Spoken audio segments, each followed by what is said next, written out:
So a lot of people will go through life thinking that once they achieve a certain amount of wealth, they will be quote unquote happy finally. Or you can apply the same thing to a lot of things. Once I manage to get a girlfriend, or once I manage to have lots of girls in my life who I can have sexual relationships with. That's literally a lot of people's goal, especially hot-blooded males in their college years and so forth. And surprisingly, beyond that, 30 years of age, 40 years of age, these are people's goals in life. And when you really think about it, a lot of these goals really will not bring you anywhere once you even achieve them. And a lot of people do not realize this, and it kind of sets them up for problems. Think about it. Felix Dennis is a very successful person. He's very rich. He's written a couple books, and in one of his interviews, he said something like, um, "It's very hard to get to this place, and there's a reason why it's not crowded up here, because it's very tough to get here, and you have to make sacrifices. But then once you get here, you realize it's kind of quite boring up here, and all I've really ended up doing is making a lot of money." And then he just starts laughing. And literally, when you think about it, it's very true in a lot of ways, because what it is literally is just money. And especially sometimes people will make very horrible sacrifices for this money. And maybe not even a lot of money. Like, people do it especially when they're doing not so well. They will cut hours away from their family, create dramatically bad relationships with people, become very, very bad people, and destroy their lives for money. And they ultimately think, once I achieve money, all these problems will solve themselves. Not necessarily. Like, if you don't spend any time with your family, and you're just really, you have a temper issue, and they hate you and you hate them, just because like one day you made it because you spend 80 hours a week working, and now you finally made all this money, it's still going to be hard to fix. You would literally have to either quit your job and work full time or mending that issue with your family, or dramatically reduce your hours. And if that's not possible, then you are literally the same person with all these issues with your family, but you got like $1 million now, or $10 million. So that's just one example. Now think about other things. A lot of people ascribe their happiness to material items, but will lump that with money.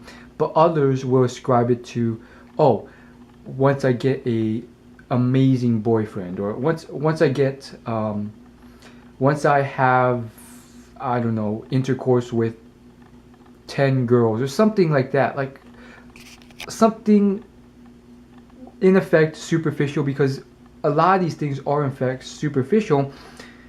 They will realize that, okay, what's the point? Like, I've done all this, and that's great and stuff, but the end goal wasn't truly what made me happy. And I guess the best example I can give you is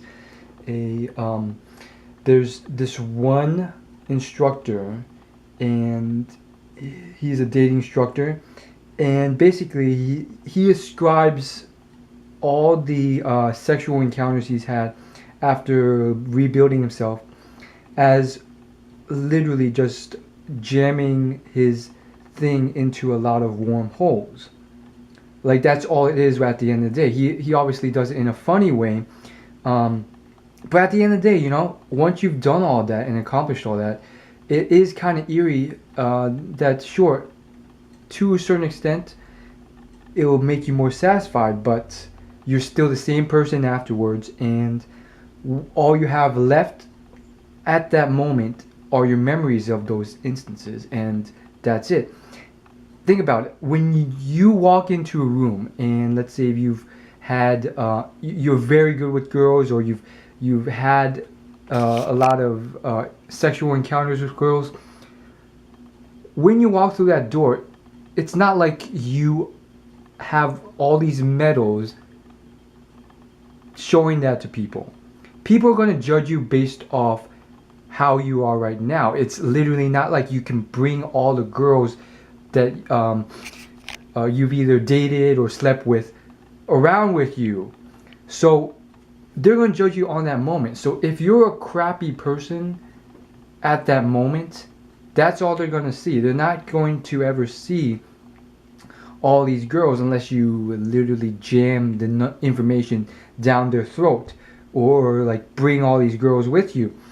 And even that in effect creates another superficial reality where a lot of people only like you because of that superficial thing. Same thing with money. Like when you walk through that door, unless you're famous, or unless you literally jam it down their throat that you're rich, or you physically display your wealth somehow, they will judge you based off who you are as a person and what you bring to the table at that moment. Same thing for a lot of things. Like you could have been this amazing adventurer, climbed to Mount Everest, done all this stuff, and when you walk through that door, you're just an ordinary guy. And unless you start speaking about that, they won't know about that.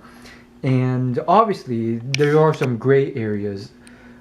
Dressing well to a certain extent will imply a certain level of wealth, and that's fine in itself. It's better to dress well than not dress well, obviously. And as you can see, there's a lot of gray areas as well, where there's a level of superficiality that cannot be avoided, and therefore you should at least bring it full on to the table and do your best with those sort of things. One example would be fashion. Like literally, like what you wear will convey some level of wealth. And sure, there are really wealthy people who wear t-shirts and shorts just to break the mold, but at the end of the day, like there are some gray areas on top of that, because if you're famous because of all your accomplishments, for instance, like you can't really escape that if everyone knows you before you walk in. So there is that, in fact. But I think the point is, it is very interesting, and obviously achievements are really awesome. They probably do make you feel good. But at the end of the day, like, I feel like the journey is also very important, and not necessarily enjoying the failures, because a lot of people succeed without necessarily enjoying the failures. They simply weren't scared of failing, and they accepted failures time and time again. But those who literally went on and enjoyed the process just as much as the results usually ended up succeeding in achieving those results in many facets of life. Obviously, it's a very cliche thing nowadays. Everyone's heard the song "The Climb" that Miley Cyrus sings, which is literally about this. But regardless of the cliche, it is true, in fact, at least in my opinion. And sure, like the failures can be really tough, whether it is your business venture completely going bankrupt, or getting constantly rejected by a girl or something like that. It's tough, and those things are stuff, especially in terms of business, it's something you really want to avoid. We're getting rejected with girls, and that's more of just a mentality thing. You just have, like, a lot of times it's not that bad. There are no big consequences. But with a business venture, it's different. And those things are very tough, and again, it's really enjoying the process. And in terms of it's different for each scenario, but as far as business goes, that's literally enjoying the subject and whole process of the business venture in itself. So if you are very much into hardware drives for computers, and you love the technology, you love making it, you love learning about it, and you love the process of building a business, and it failed, and you're learning from it, and you're learning from your mistakes and so forth, that will just propel you on, and before long you're enjoying the process so much, and you're growing and learning and getting better so much that you end up achieving the end result, and you're like, wow, that went by so fast, when in reality it took you many years, but since you loved it so much, it really didn't matter. So on the flip side, those people who either they're just so caught up, and time almost slows because they're so caught up by the pain of it, and they're not enjoying the process, and they're too hung up on their failures. They end up just destroying the thing because they're so hung up on the only thing that will get them happiness, which is stupid in itself. Oh, once I get this amount of money, or once I achieve these results, or once I finally get a girlfriend of this caliber, everything will work out. It's just going to be pain for a long time, and that sort of stuff will usually not get you results anyway, so you may never see the results, partially because of that attitude negatively affecting your performance and compounding over time, and because literally it's it will just make your journey a huge pain because you're not enjoying it. And so there's plenty of things out there, and then therein lies the question. Happiness, or what I need, is it's something that you really have to think about. And obviously, in my opinion, there's a lot of things that would be great if you had, but in terms of true happiness, it literally can be something that you should already have in a lot of cases, especially if you're living decently well in the United States of America, or another very wealthy land. And that's one of the big things that people don't realize.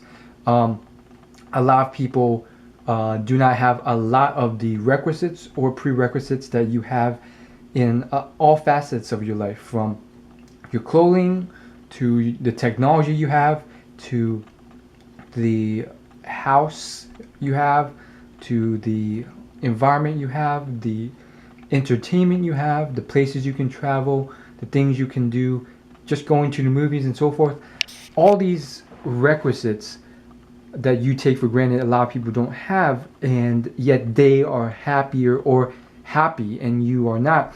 And what ends up happening is a lot of these people have realized it, and you have sort of taken things for granted, and I would say set your sights or compared yourself to someone else that has these dramatically superficial things that end up just wrecking yourself, because you're like, oh, I can't until I get there. And sure, discomfort's very good in a lot of senses. If it can spur you to radically change yourself and get better to achieve those results,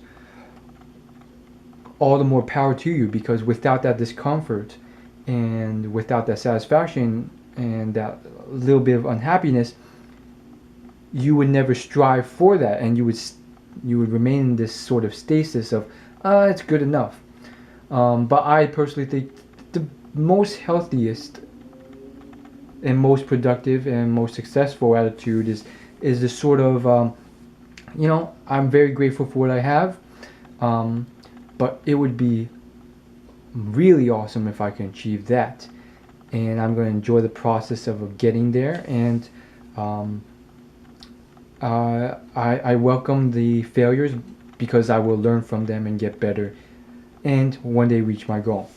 That's all I really want to say generally.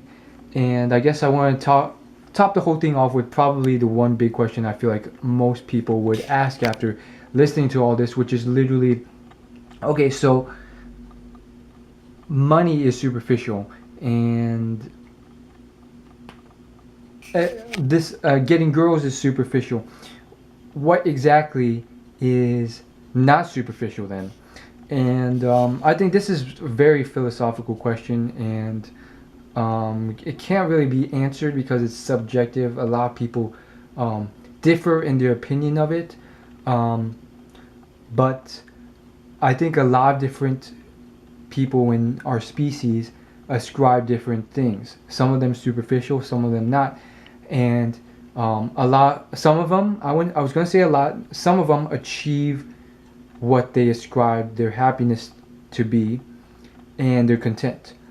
Others achieve that, and they realize this isn't really getting me anywhere, and then they move on to other stuff, either religion or the complete opposite of what they had before. For instance, a lot of them ascribe wealth to happiness. They get there, they realize, hey, I'm really not content. A lot of them do the same thing with a woman. They get there, they realize they're not content, and after a long journey getting there, they're like, holy crap, it's something else, and they go a complete 180, and then they become like monks that live on like $100 per month or something like that. And then you got the latter two categories where they don't achieve what they ascribe to be their success, and they're content because they've now rewired themselves and realized that they don't need these things to be content. And slash or they are they're remaining in their discomfort, and they're still, as of this moment, trying to achieve that. And then there's the final category of just they can't achieve their results, and they're just not content at all, and they don't know what to do. And for whatever reason, they haven't thought of rethinking of what makes them content, or they will rechange what they ascribe to be what makes them content. But again, it's a very philosophical question. I don't think I can give you like a direct answer. My personal opinion is that I think those are all methods, and I think ultimately, as a species, it is rather pointless, at least from my perspective as a human, because when you look at all organisms and species, it all ultimately leads to survival and reproduction. The true purpose of this survival and reproduction, we don't know. Honestly, we don't. But we see it in all species, including Homo sapiens. It's literally like the whole purpose. And there are plenty of anomalies who have broken free from this. Monks and religious people, for sure, have broken free. They're not reproducing. They're widows for life, or not widows, but they're single for life. And two, sure, they're surviving, but the fact that they're not reproducing and passing on their genetics sort of defeats the whole purpose, and therefore it destroys the system. And yet, although this ends up being the ultimate goal of the species, they have achieved a level of happiness that a lot of people do not achieve despite this. And I don't know if it's really true, if everything culminates to this or points to this, but I think a lot of stuff does. Money, again, there's a lot of things that can be bought with money, clothing, material items, and so forth. And one could argue, it's all just resources to show that you can provide for a good set of offspring, and therefore survive and reproduce. But again, not always true. Some people just like money for the selfish reason of liking money. I want to get whatever I want in this world, whether it's clothing, technology, stuff like that, yachts, boats, and so forth, limos. And one could argue that has nothing to do with survival and reproduction. So it's a very complex thing, and I can't say there's a easy answer to that question.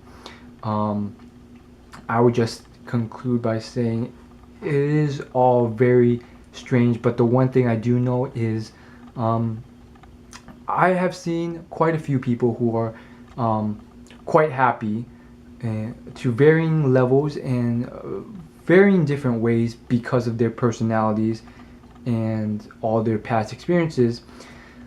And a lot of them have a lot of things, not all at the same time, but a lot of them have things, either one thing or two things that a lot of people would ascribe that you need or would be nice for happiness, and they don't have those things.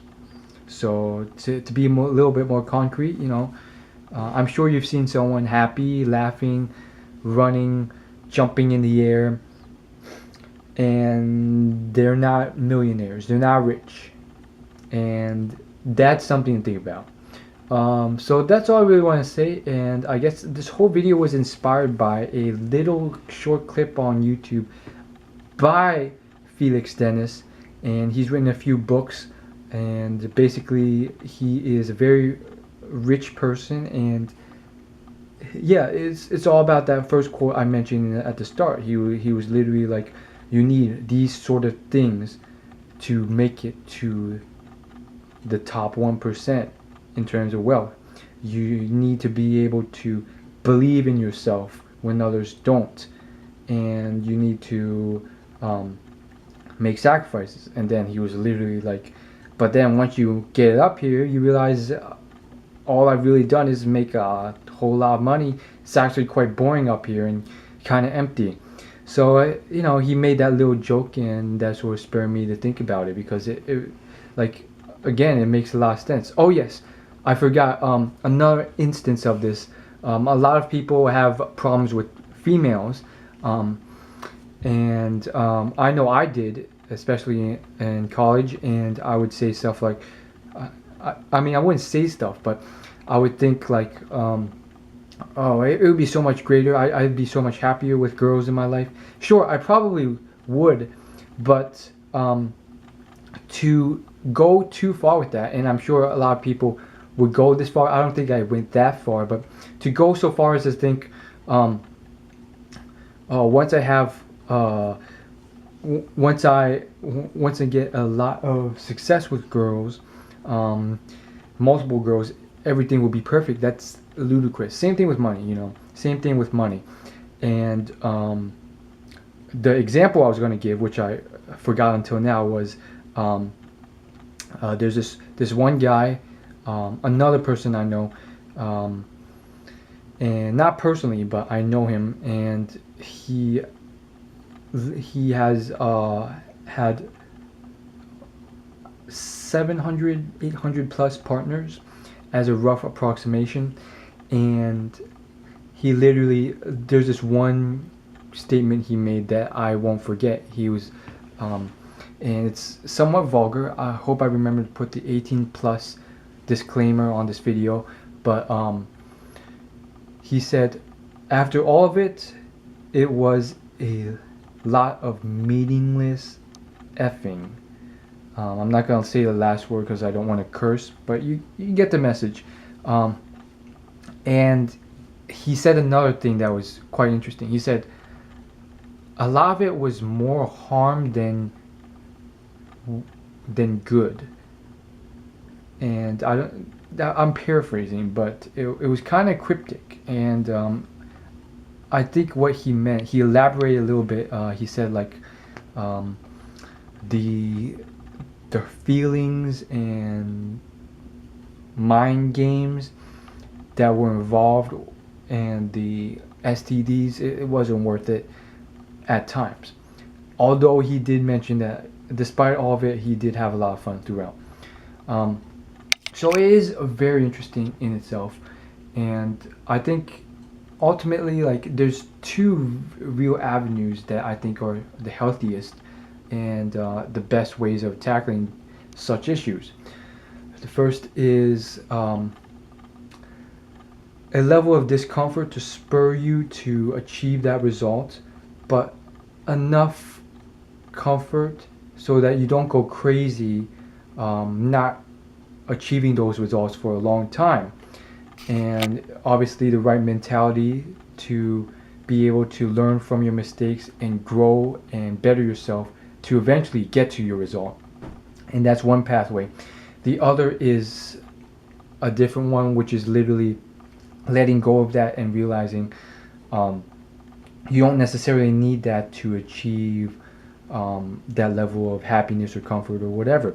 And as you can see with throughout society, both of those goals, or not goals, pathways have worked in different people, from monks, religious people, to people who have achieved success with women or success with money, or a lot of different other things like outside of business and women or men. For you girl viewers,